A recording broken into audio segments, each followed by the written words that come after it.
How's everything going with like Magic Treats? I mean, this would be probably a good way just to basically tell us like how that all got started because it just sort of came out of nowhere, and all of a sudden I'm seeing you posting all these photos of essentially food porn. It started from like brownies, and then it just kept escalating to like cakes Yeah. and then cinnamon rolls and all kinds of things. And I've already had two orders from you, and I enjoyed the well. Anytime anyone puts like Nutella or Oreo on things, you've already won me. Yeah. Well, basically my girlfriend is like a really amazing cook and baker. And I remember it was on my birthday, I think last year. Mm. I think it was last year. She made me this cake and my entire family loved it. And I think it was from then we've been egging her on constantly to make cakes and whatnot. I didn't know that she was better at making brownies. So I think one day like someone had one of her brownies and it kind of just picked up pace real quick. It just came out of nowhere really, and we had a taste session at my house. A couple people came down. Everyone said that they were amazing, and then after that, we created business cards. We made the logo. We did everything really quickly, and then we just started posting. Everyone was very supportive. People like I mean, we launched around Christmas, and I'm not even joking. We didn't really sit down the entire time. Especially Madge, she was on her feet constantly, and I was dealing with the orders and people paying in. So it was sort of like a meteoric rise, and it's just kept going since then. Yeah, it has, and it's been very effective. I mean, you found yourself a competent delivery driver for a start, so you already started delivering to even outside the London areas as well. It started, I think, understandably, big Instagram presence, some Yeah. Facebook presence, and other sites. You've recently launched your own site now recently as well, so congrats on that. Yeah, thank you. So it took us about a month to put together, but it's going well as well. We're not trying to jump the gun too far because obviously the way the world is right now, you never know what's going to happen. But thankfully, we remain popular with people. So we've just before I came on the call, I was sorting out an order for Watford tomorrow. So yeah, it's just going. We're happy with it. I can't complain. Are you operating that on a sort of a part-time basis? Because you mentioned it takes up a lot of your evenings, or how's it work at the moment? So because of um, the way the world is right now, I'm on furlough. So a lot of my time can go into helping Madge out with Magic Treats. Now that things are supposedly going to be opening up, I guess more of the pressure is going to be on her because I'm going to be returning to work, and she's also a doctor as well. So it's going to be difficult for us to juggle everything. I don't know where the business is going to go from here. The problem is that it's getting bigger and bigger, and things are becoming more busy for us. So we're going to try and work out a new system that will allow us to continue doing it. Jeez, I mean, imagine just sort of like starting up something and it just gets like uber successful and bigger than you anticipated. Yeah. I can't. I imagine it's it's had its fair share of stress.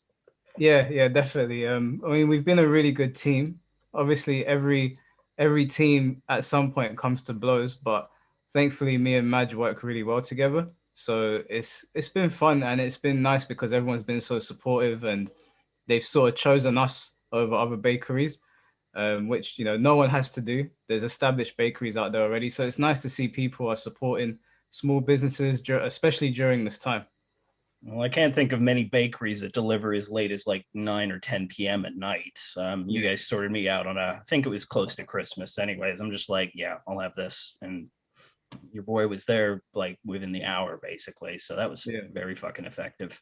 That's um yeah.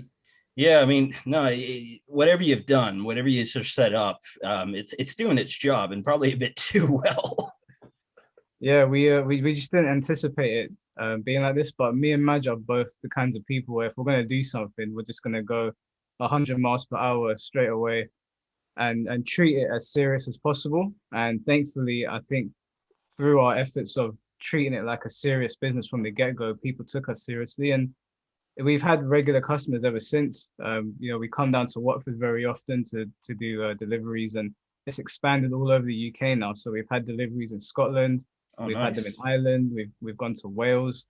Pretty much every corner of the UK, we've had some sort of presence. That's actually very good. I didn't even realize you were doing it nationwide now. That's actually pretty remarkable. I mean, you're no stranger to like, getting a bit philosophical here. You're no stranger to just starting up things from scratch and then just sort of like building it up, basically, whether it's your this YouTube channel, just any kind of online presence. I mean, I don't know if you can answer this, but what kind of sort of mindset sort of goes into just going in kind of all guns blazing? I had a conversation with one of my friends who he's also a very big events organizer, and I said to him once, and it sort of resonated with him. I said to him that I think that caring what people think is almost a mental illness, because if you care Yes. about what people think, you're not going to do what you want to do. You're always going to worry about, how you're perceived by the public. And for me, I've since for a long time now, I've not cared really what most people think. So with YouTube, for example, I started off by being another voice on the internet ranting about video games, and it's obviously a very saturated market. And I got a lot of like flack for that. I had a lot of people on Twitter saying to me, "Oh, you should just shut up."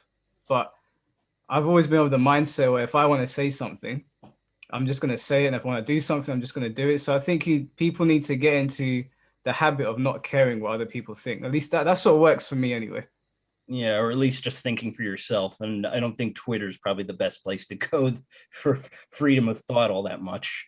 Yeah, no, that freedom of the whole freedom of thought thing is sort of out the window. And if you don't comply with like the status quo or whatever, people are very quick to throw you under the bus. But me not caring what people think has also, I guess, it's drawn people to me because I'll say things that maybe my friends don't have the balls to say, or maybe they're worried about some sort of like, I don't know. I don't really get it. I don't get the mindset that people, I don't know how you can live your life caring what other people think, especially when these people don't really have an impact on your life. So that's the mindset I take into everything. Yeah. Plus, the internet has kind of got a history of just sort of like troll accounts and just people shit posting here and there as well. Unfortunately, it's without going too deep on that subject, it's kind of escalated to the point where it's influencing quite a lot. So yeah, Yeah, it's I'm I think it comes down to upbringing as well. There's a lot of things that you could say that why people don't pursue certain things, even if you're destined to fail on whatever you're doing. I still think you should put your best foot forward and give it a shot because at the end of the day, if people are hating on you, I mean, people are always gonna hate, right? It's this you're never gonna have it one way, so you should just do what you're doing.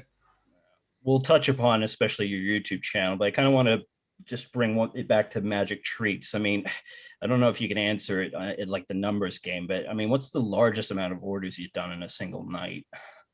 So it's either going to be between Christmas or Valentine's Day, but I think we did around 20 orders in one day. Might have been 25.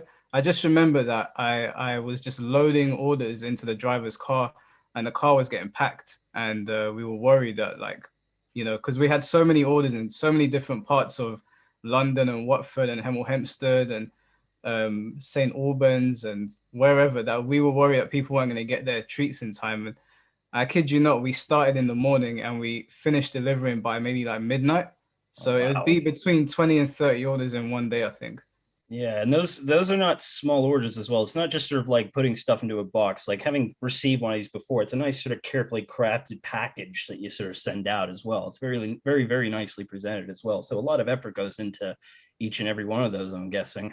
Yeah, and that has nothing to do with me. That's all Mad. She does the baking, she does the boxes. She's the one that makes it. I was of the mentality that I knew her food tasted good, and I don't particularly care how my food shows up as long as it tastes good, I'll eat it. But she really pushed the presentation thing. So making sure the goods were baked on time, that was all her.